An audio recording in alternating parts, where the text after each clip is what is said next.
Feel free to check out my TeePublic after the video, and support me on Patreon. Watch till the end of the video for more. And here we are, ladies and gentlemen, the final entry in the original Mobile Suit Gundam saga, Char's Counterattack. The epic conclusion that everything has been building towards, marking the end of the Universal Century timeline. Until F91 came around. Or Victory Gundam. Or G-Save, you know what, the point is, this is the final confrontation between rivals Amuro Ray and Char Aznable, as well as the final installment to feature any of the characters from the Universal Century thus far. Except for when Bright, Belchica, and Kai appeared in Unicorn, you get the idea. Back in my Gundam Double Zeta review, I mentioned how it was originally meant to be a second season to Zeta Gundam with Char as the main character, until Yoshiyuki Tomino got Char's Counterattack greenlit. The movie would adapt Tomino's short novel series of the same name, which would later be renamed to Mobile Suit Gundam High Streamer, which were centered around Char Aznable, who has become the new leader of Neo Zeon and seeks to destroy Earth's population by dropping an asteroid base called Axis onto it, only to engage in conflict with an Earth Federation task force named Londo Bell that Amuro Ray is part of. Char's Counterattack would follow this exact premise with a few alterations here and there. Returning for Char's Counterattack were of course director Yoshiyuki Tomino, as well as designers Hiroyuki Kitazume and Yutaka Izubuchi, composer Shigeki Segusa, and even some of the original voice cast, mainly Toru Furuya as Amuro, Shuichi Ikeda as Char, Hirotaka Suzuoki as Bright, Fuyumi Shiraishi as Mirai, and Keiko Han as Lala in a couple of cameos. There were also a couple of new designers for Char's Counterattack, being Yoshinori Sayama and Koichi Ohata. Set 14 years after the original Gundam, the film throws you into the action almost right off the bat as Londo Bell and Neo Zeon are clashing, only for this conflict to result in victory for Neo Zeon, as Char managed to drop an asteroid base onto a Tibetan city. We're also introduced to new characters like Quest Pariah, a new type who would end up serving Char, Hathaway Noah, the son of Bright Noah, Chan Agi, Amuro's new girlfriend, who I'll talk more about later, and Nanai Miguel, a kinda sorta somewhat love interest for Char, but not really, and I'll also get to that later. It's revealed that Char plans to put an end to all wars by wiping out Earth's population, as he witnessed how humanity can truly become monstrous and destructive through greed and ambition. Zeon Daikun, the father of Char Aznable, believed that the Earth should have been kept sacred, and that all the space colonies should be independent from it, as he believed that mankind was destined to live among the stars. But over the years, power drove people like the Zabi family and the Titans to tarnish its purity, leading Char to cleanse the Earth by the means of mass global genocide. Char also has a score to settle with Amuro, as he accidentally killed his protege Lala Soon near the end of Gundam 79. Under the guise of surrender, Char makes a false treaty with the Earth Federation in order to claim the asteroid base Axis. And as soon as Char's ruse is uncovered, a vicious conflict between the Earth Federation and Neo Zeon occurs, and Amuro and Char have their final battle. Char's Counterattack is an absolutely gorgeous film. From the sweeping and breathtaking animation for the time, the overall direction, the action, drama, everything about it is just amazing.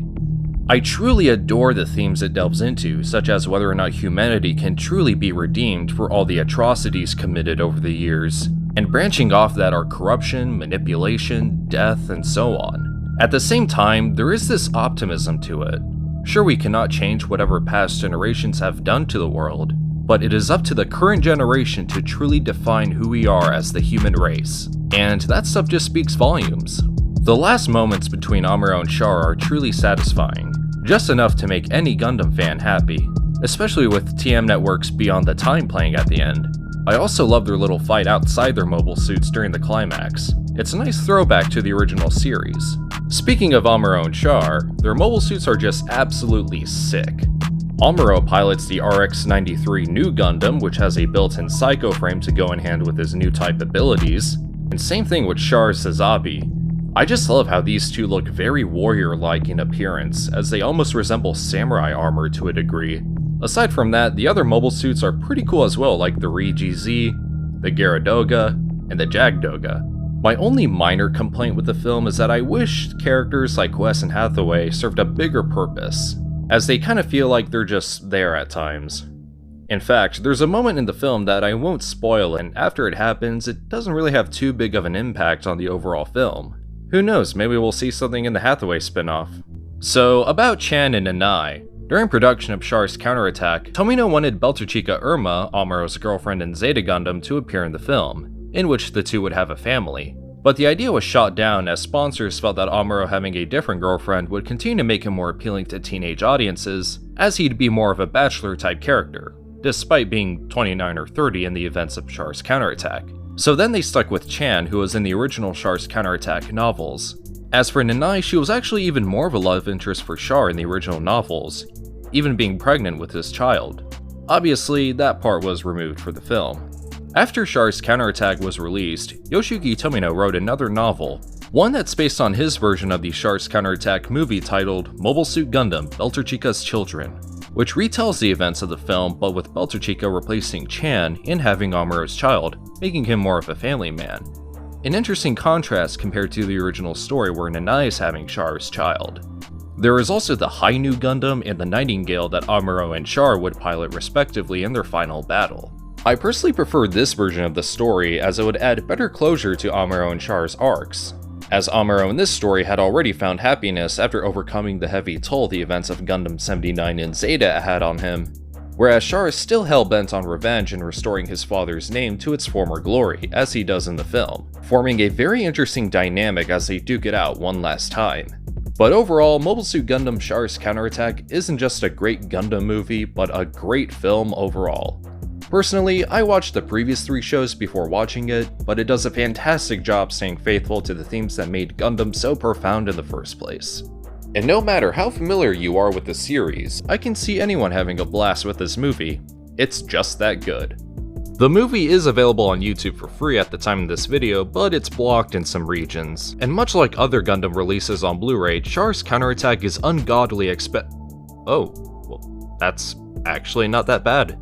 You know what else you should do other than watch Char's Counterattack?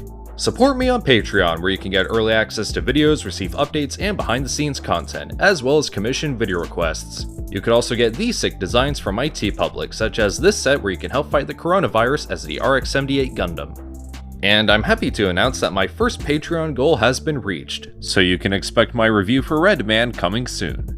After that is Kamen Rider Zeto, Jay, and Shin. If you'd like to see more, then go support me on Patreon. Also, I plan on doing a watch-along for Char's Counterattack on July 3rd at 8 PM Eastern. And to coincide with it, I will be recording a commentary track with my good friend Andres aka Kaiju Noir. So definitely stay tuned for that. If you like what you see, feel free to like, share, comment, and subscribe. And I want to give a very special thank you to Thornton Wooding for becoming a new patron. That's all I have for now in terms of Gundam. Feel free to leave a comment if you want to see more Gundam, mecha, or anime reviews in the future, because next time is something a little different.